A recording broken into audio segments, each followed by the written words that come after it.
What's up, guys? This is the Vikings Nexus with John Kramer. In today's episode, because I don't have much time between now and the Vikings versus Steelers game, I'm going to just do a quick recap of the Lions game, plus a preview of the Steelers game. So to start off with, let me get this straight. The Vikings did not lose to the Lions. Mike Zimmer gave the game to the Lions.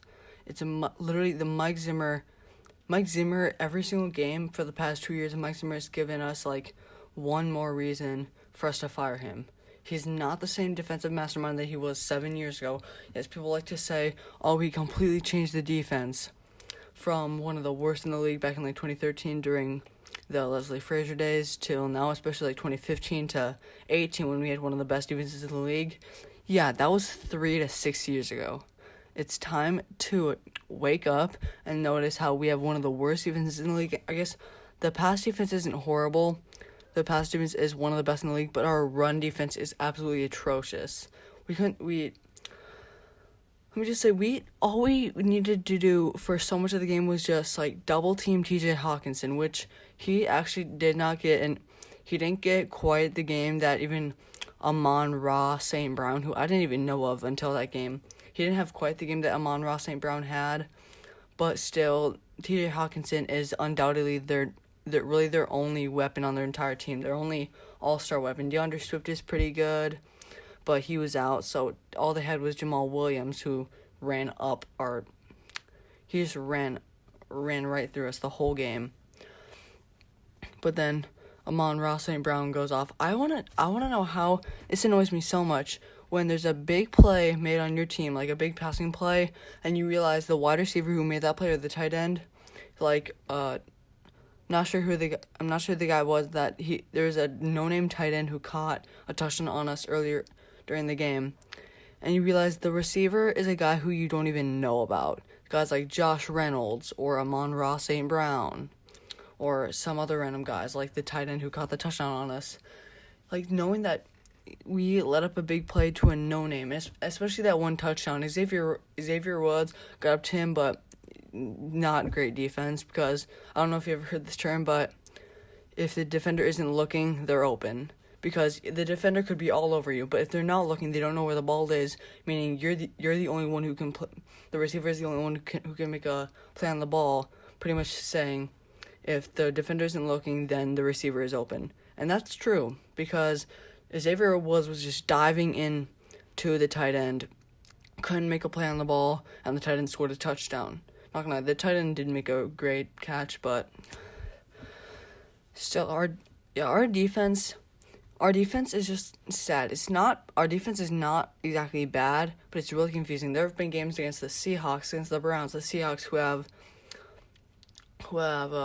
Russell Wilson, Chris Carson, Tyler Lockett, DK Metcalf. Those are all very good offensive weapons, and then the Browns who have Baker Mayfield, Nick Chubb, Kareem Hunt, Jarvis Landry, Odell Beckham Jr., David Njoku.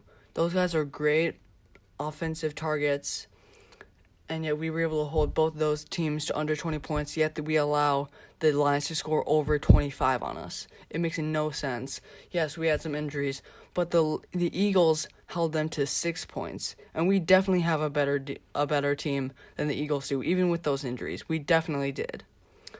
And yeah, we allowed more than 20 points more than the Eagles did, 29 and 6.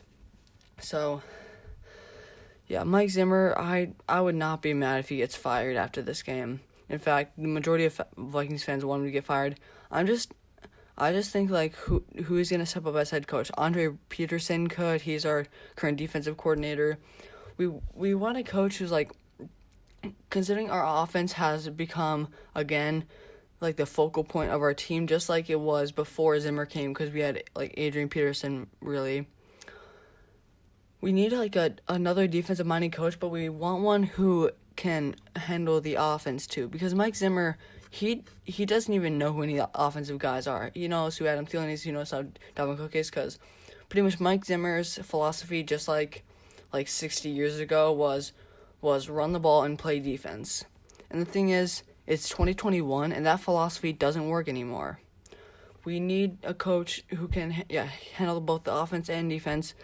Bill Belichick, who is one of the oldest coaches in the league, just younger Then Pete Carroll, even he's adjusted. Even he can handle the offense. I even saw an NFL Films video about one-handed catches, and I've heard the narrator say, even though he may be considered as old as it gets, even he has a modern approach to one-handed catching, and he makes sure the guys can catch it. But even Bill Belichick, who's as old as time, can adjust. Mike Zimmer can't, which shows that we need a guy who can handle both the offense and defense. And Bill Belichick is a perfect example of that, but he's also the greatest coach of all time, so it's not exactly a great example.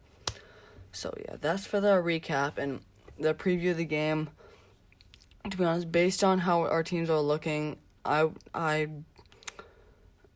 do expect the Steelers to win. Even though you could say, like, the Steelers, you never know if they're going to be the early 2020 Steelers who went 11-0, or the later 2020 Steelers who went 1-5 or 1-4, 0-5, something like that. I think it was a 1-4. Yeah, because they beat the Colts. You don't know if you're getting that Steelers or the old Steelers, but considering we're the Vikings, we're automatically going to get the good Steelers, so I do expect us to lose this game. If I had to make a prediction, I'd probably say something like 27 to 23, 28 to 20. I know there's going to be some field goals, but yeah, I'm not good at predictions. So the Steelers, they do have Najee Harris, who is a decent rookie running back, and our running defense is atrocious, so it's definitely going to be hard to game plan against that unless we can somehow shut them down, which I don't know if I can expect us to shut them down, considering we couldn't shut down Devontae Freeman or Le'Veon Bell when we played against the Ravens.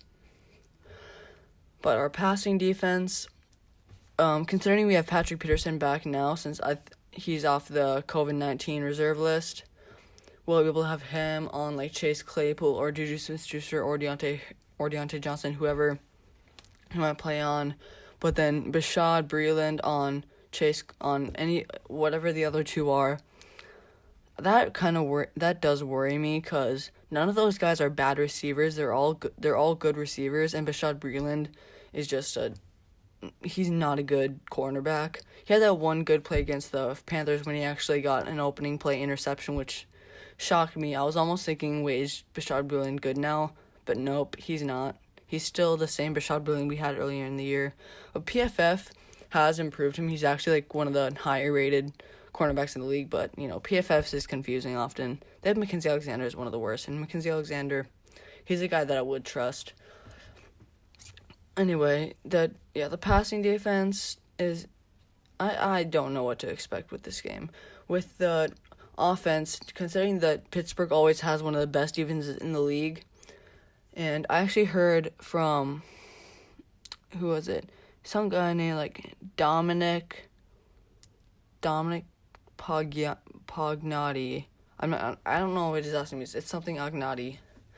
He set out a report saying that TJ Watt slipped on a banana peel, which already, this is real life. This isn't a cartoon. People don't slip on banana peels, and he tore his MCL or something, but obviously that's not true, because people don't slip on banana peels in real life, and even if that's not going to cause a major injury, unless you're walking up on top of spikes or hot coals, where maybe it would.